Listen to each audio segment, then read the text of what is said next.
La noche caía sobre la ciudad con una furia desatada. Las gotas de agua golpeaban los cristales como puños diminutos, creando una sinfonía de rabia y melancolía. Yo permanecía acurrucada contra el frío suelo de piedra, con la espalda apoyada en un sofá de cuero fino. Mi ropa estaba empapada, no por la lluvia del exterior, sino por el zumo de frutas helado que mi suegra me había lanzado minutos antes. Frente a mí se alzaba Carmen Ramos, con las manos firmemente plantadas en las caderas. Su rostro, habitualmente perfecto bajo capas de maquillaje, ahora estaba distorsionado por la cólera. Sus ojos me atravesaban como si mirara algo despreciable. A su lado estaba Javier Ramos, quien durante 3 años había sido mi esposo. Su traje de marca le daba un aspecto elegante, pero su mirada esquivaba la mía con cobardía. Entre ambos, la joven amante de Javier, Lucía Moreno, se refugiaba tímidamente en sus brazos. Una mano cubría su vientre ya visiblemente abultado bajo un camisón de seda. Con la otra se secaba lágrimas falsas. ¿Todavía sigues ahí sentada? ¿Qué esperas? La voz estridente de Carmen rompió el silencio asfixiante de la mansión. ¿No me escuchas? Firma esos documentos de divorcio y márchate de esta casa inmediatamente. Nuestra familia no necesita una mujer incapaz de darnos un heredero. Cada palabra era un cuchillo que se hundía en mi pecho. Una mujer incapaz. Durante 3 años lo había sacrificado todo por esta familia. Abandoné el trabajo que amaba para convertirme en ama de casa y nuera ejemplar. Me ocupé de las comidas de Javier, me preocupé por la salud de Carmen, realicé todas las tareas del hogar y asistí a compromisos sociales para estar a la altura de mi posición. Pero hoy, por un niño aún no nacido, mis 3 años de entrega se derrumbaban. Levanté la vista hacia Javier con los ojos inundados de lágrimas. Javier, di algo. ¿Has olvidado todas tus promesas? Javier se estremeció, pero rápidamente apartó la mirada. Isabel. Lo siento, las cosas han llegado hasta aquí. Lucía espera un hijo mío. Por favor, perdóname. ¿Perdón? Solté una risa amarga mientras las lágrimas rodaban por mis mejillas. ¿Cómo quieres que te perdone? Tu traición, verte con esa mujer a mis espaldas, echar a la esposa que estuvo contigo en los momentos difíciles para traer a tu amante a casa. Lucía comenzó a sollozar. Su voz era lastimera. Hermana, lo siento tanto. Javier y yo nos amamos de verdad. Tampoco quería interferir, pero el amor no se controla. Y ahora llevo a su hijo. Por favor, permítenos estar juntos. Sentí náuseas al ver su hipocresía. Me puse de pie de un salto. El frío del suelo me hacía temblar, pero la rabia me dio fuerzas. Cállate. No tienes ningún derecho a hablarme. El amor no justifica destruir la familia de otra persona. Al verme gritarle a su futura nuera, Carmen se enfureció aún más. Se abalanzó sobre mí, señalándome con el dedo. ¿Cómo te atreves a alzar la voz aquí? Deberías estar agradecida de que mi Javier se casara con alguien como tú. No eres más que una revista que ni siquiera puede cumplir su deber fundamental. No mereces a mi hijo. Agarró los documentos de divorcio de la mesa y me los metió en la mano junto con un bolígrafo. Firma. Fírmalos ahora mismo. O te juro que verás lo cruel que puedo ser.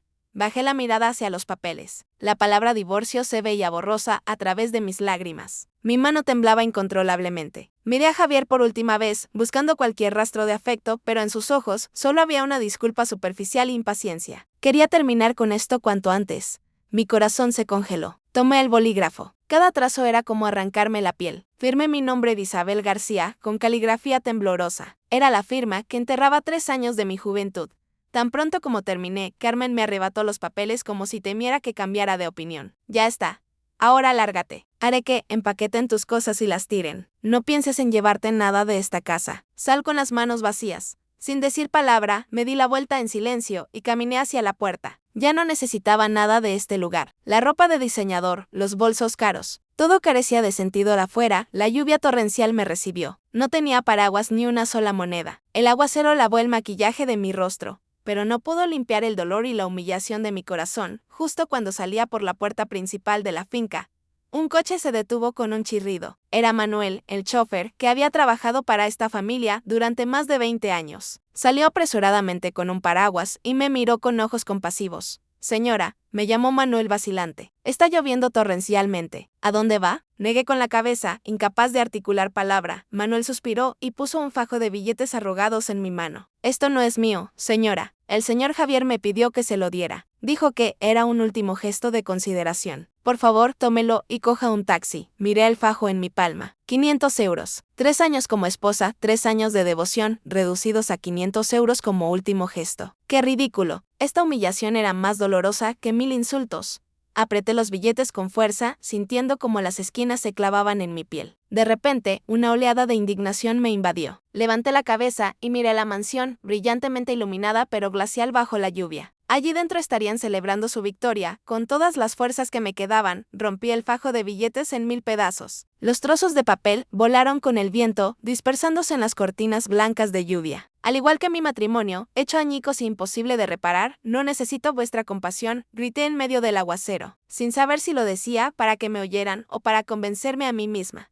Luego me di la vuelta y caminé tambaleándome hacia la oscuridad de la tormenta, dejando todo atrás, solo con mi corazón roto y un resentimiento que me calaba hasta los huesos. Capítulo 2. El renacer. Los días que siguieron a aquella noche de tormenta, viví como una sombra. Encontré una pequeña buhardilla húmeda en un callejón del barrio antiguo. Mis pocos ahorros de antes del matrimonio se agotarían pronto. Tenía que encontrar trabajo, valerme por mí misma, pero 3 años como ama de casa habían erosionado mi confianza y atrofiado mis habilidades profesionales. Envié currículums a varios sitios, todos me rechazaron cortésmente. Estaba desesperada. Mientras buscaba empleo en internet, me topé con un anuncio del Grupo Solaria. Buscaban asistente administrativo. No requerían gran experiencia, solo ser meticulosa y diligente. El sueldo no era mucho, pero en mi situación era mi único salvavidas. Presenté mi solicitud sin esperanzas, pero sorprendentemente recibí una llamada para entrevista. Esa mañana me puse mi atuendo de oficina más decente, camisa blanca y falda negra. Me maquillé ligeramente para ocultar el cansancio y las ojeras. De pie frente al imponente rascacielos del Grupo Solaria, en el centro financiero, símbolo de riqueza y poder. Me sentí increíblemente pequeña, respiré hondo y me prometí dar lo mejor de mí. La entrevista fue bastante bien. La directora de Recursos Humanos era una mujer de aspecto severo pero profesional. Respondí lo mejor que pude. Cuando la entrevista estaba terminando y yo rezaba en silencio por un resultado positivo, la puerta se abrió de repente. Entró un hombre de unos 60 años, alto, de aspecto amable, pero con un aura de autoridad. Su cabello era canoso, pero sus ojos seguían siendo brillantes. Llevaba un traje gris perfectamente entallado. La directora se levantó de un salto e inclinó la cabeza respetuosamente. «Presidente, ¿qué le trae por aquí?» Me levanté también, sorprendida. «¿Presidente?» Este hombre era el presidente del Grupo Solaria, don Alejandro de la Vega, una figura legendaria que solo había visto en los periódicos. ¿Por qué aparecería en una entrevista para un puesto de bajo nivel? Don Alejandro asintió levemente a la empleada y entonces su mirada pasó casualmente por mí. Y se detuvo. Sus ojos se fijaron en mí. Su expresión cambió. Su habitual autoridad desapareció en un instante, reemplazada por un asombro extremo. Sus ojos estaban clavados en un punto de mi cuello. Instintivamente me llevé la mano al cuello. Ah, el lunar. Tenía un pequeño lunar en forma de mariposa en el lado derecho del cuello. Había estado allí desde que tenía memoria. Era mi marca personal, inconfundible. Pero, ¿por qué este lunar había dejado tan atónito a este poderoso presidente? ¿Cómo se llama usted? La voz de don Alejandro temblaba. Su habitual aplomo había desaparecido. Señor presidente, mi nombre es Isabel García, respondí tartamudeando, sin entender nada. Isabel, murmuró, y luego volvió a mirar fijamente mi lunar. Ese lunar en forma de mariposa. De repente se acercó a mí rápidamente. Estaba tan cerca que pude ver claramente sus ojos, las arrugas y la intensa emoción que se acumulaba en ellos. Me miraba con una mezcla de lástima, anhelo y una alegría increíble. «Dios mío, ¿eres tú de verdad? ¿Eres realmente tú?», dijo con voz temblorosa. Estaba completamente desconcertada. «Señor presidente, quizás me está confundiendo con otra persona». Don Alejandro no respondió. Retrocedió unos pasos y sacó su teléfono móvil. Sus dedos temblaban mientras marcaba un número. Tan pronto como contestaron, se olvidó de mi presencia y de la atónita directora y gritó al teléfono. «Padre, padre, escúchame». Su voz estaba ahogada por las lágrimas. «La he encontrado. He encontrado a Sofía. Está viva. Está aquí frente a mí». «¿Sofía? ¿Quién es Sofía?» «Mi nombre es Isabel García». ¿Qué demonios estaba pasando? Mi cabeza daba vueltas. Este encuentro fatídico, el lunar en forma de mariposa y un nombre desconocido, Sofía, saliendo de la boca del famoso presidente. Todo parecía arrastrarme a un torbellino de misterio sin respuesta. Sentí que mi vida, que ya había tocado fondo, estaba a punto de ser arrojada a una encrucijada que ni siquiera podía imaginar. Capítulo 3. La verdad revelada. Tanto la directora como yo estábamos paralizadas por la reacción de don Alejandro. Después de su llamada urgente y emotiva, despidió inmediatamente a la directora. Me quedé a solas con él en la lujosa sala, que ahora tenía una atmósfera extrañamente tensa. Me invitó a sentarme, mientras él caminaba por la habitación, todavía incapaz de recuperarse del shock. Finalmente se detuvo, se sentó frente a mí y me miró con una expresión increíblemente compleja.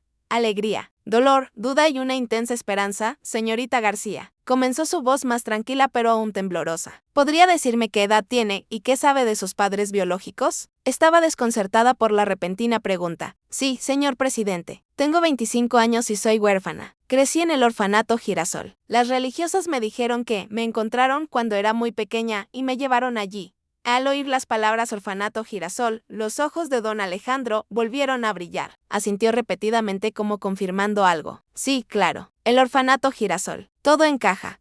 ¿Qué todo encaja? Pregunté cada vez más confundida. Señor presidente, ¿qué está pasando? ¿Y quién es esa Sofía a la que llamó antes? Don Alejandro respiró hondo tratando de calmarse. Me miró con ojos llenos de compasión. Sofía es el nombre de mi sobrina perdida. Para ser más precisos, la segunda heredera de nuestra familia, la nieta del fundador de este grupo, mi padre. Me quedé boquiabierta, sintiendo un zumbido en los oídos. ¿Segunda heredera? Familia signo de interrogación. ¿Qué tenían que ver esas palabras tan lejanas conmigo? Una huérfana. Don Alejandro comenzó a relatar una trágica historia enterrada durante 20 años. Dijo que, hace 2 décadas, una terrible tragedia golpeó a la familia. El segundo hijo del patriarca y su esposa, es decir, los padres de Sofía, fueron secuestrados por dinero. Junto a ellos fue secuestrada su hija de 5 años. Sofía, los secuestradores recibieron el rescate, pero para eliminar pruebas actuaron con crueldad. Provocaron un accidente de coche. Los padres murieron al instante. La niña desapareció sin dejar rastro. La policía investigó durante mucho tiempo, sin encontrar a los culpables. El caso se convirtió en un misterio sin resolver, la herida más profunda de la familia durante años. Todos aceptaron lentamente la dolorosa verdad de que la niña ya no estaba en este mundo,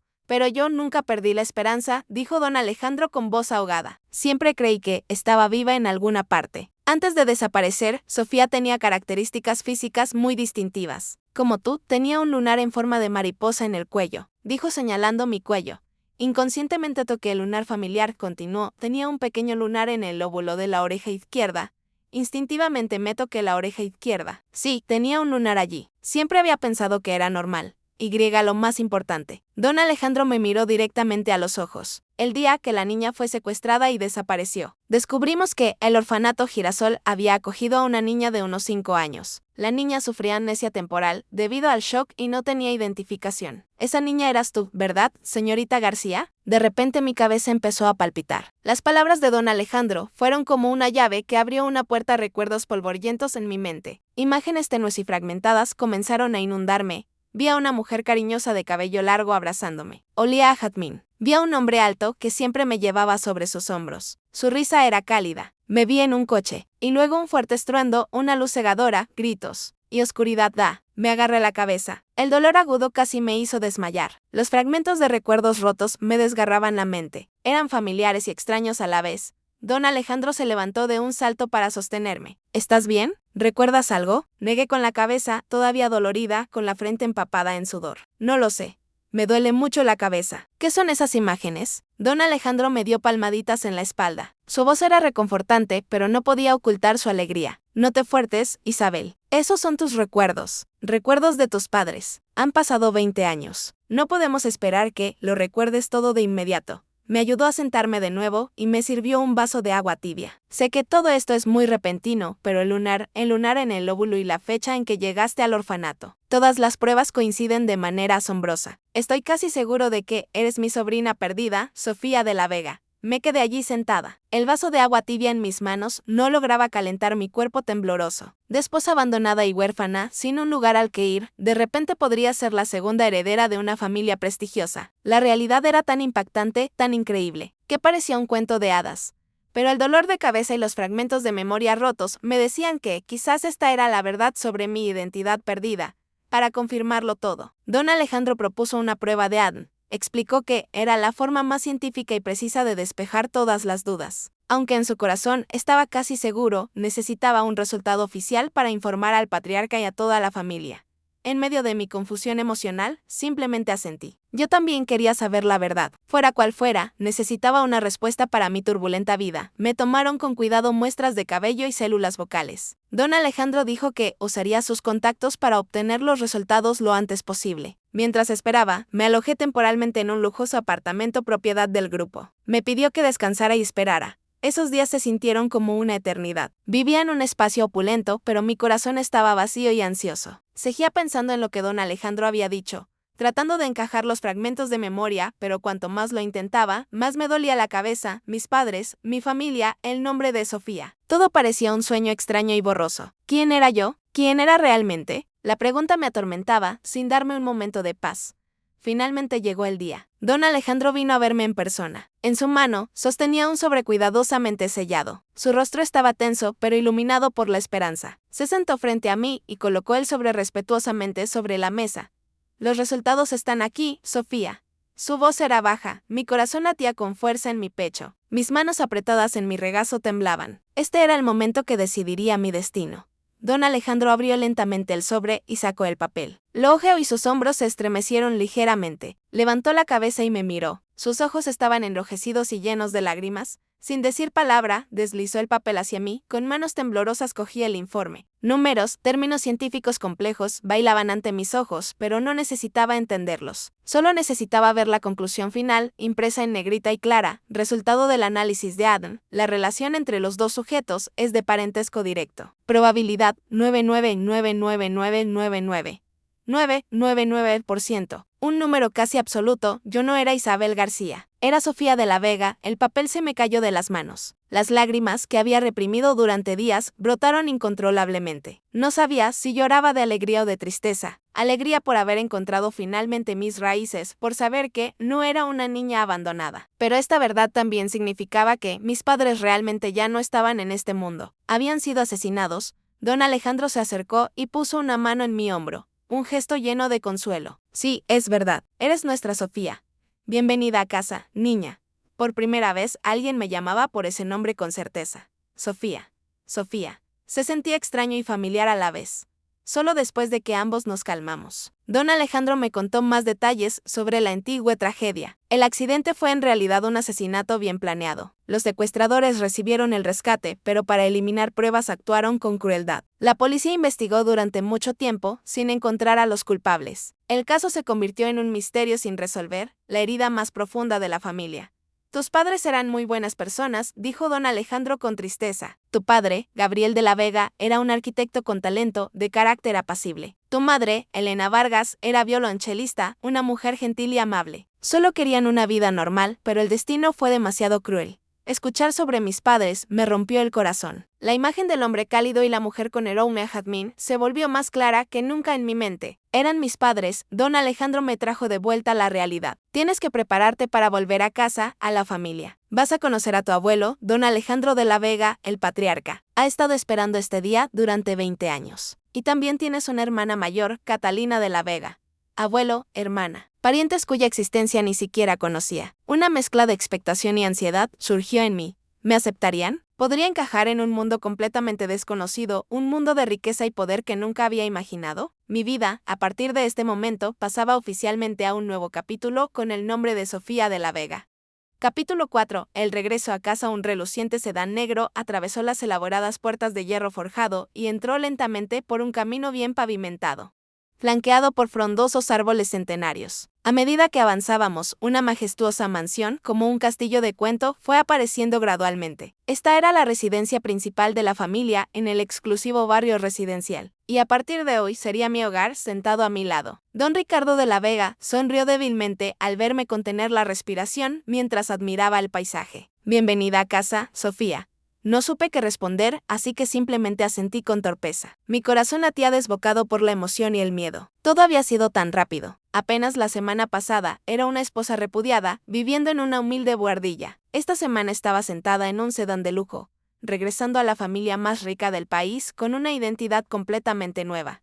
El coche se detuvo frente a la entrada principal. Una larga fila de empleados ya esperaba. Cuando don Ricardo y yo bajamos, todos inclinaron la cabeza al unísono. Al frente estaba un hombre de mediana edad con un impecable uniforme de mayordomo. Parecía estricto, pero su mirada era amable. Segunda señorita, bienvenida de nuevo a casa, dijo el mayordomo con voz baja y respetuosa. Don Ricardo me lo presentó. Sofía, este es el señor Morales, el mayordomo. Ha trabajado aquí desde que tu padre era un niño. Incliné la cabeza educadamente. Hola, señor Morales. El señor Morales me miró. Una emoción genuina apareció en sus ojos. Su parece usted tanto. Segunda señorita, es usted el vivo retrato de su madre cuando era joven.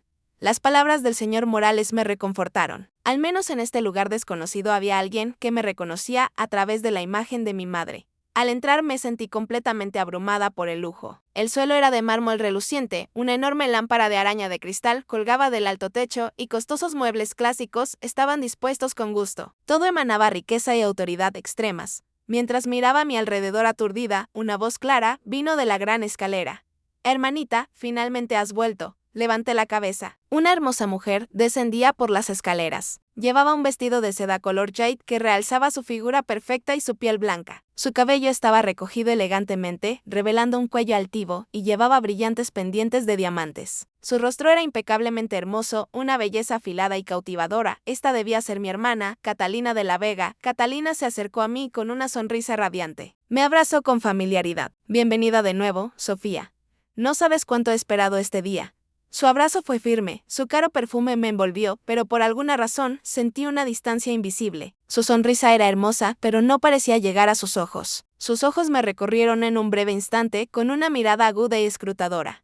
«Hola, hermana», respondí un poco incómoda. «Es bueno que las dos hermanas se hayan reunido», dijo don Ricardo alegremente. «Catalina, ¿dónde está el abuelo?» «El abuelo está esperando a su nieta en el estudio, tío Ricardo». «Y de haberle», respondió Catalina, su voz todavía dulce como la miel.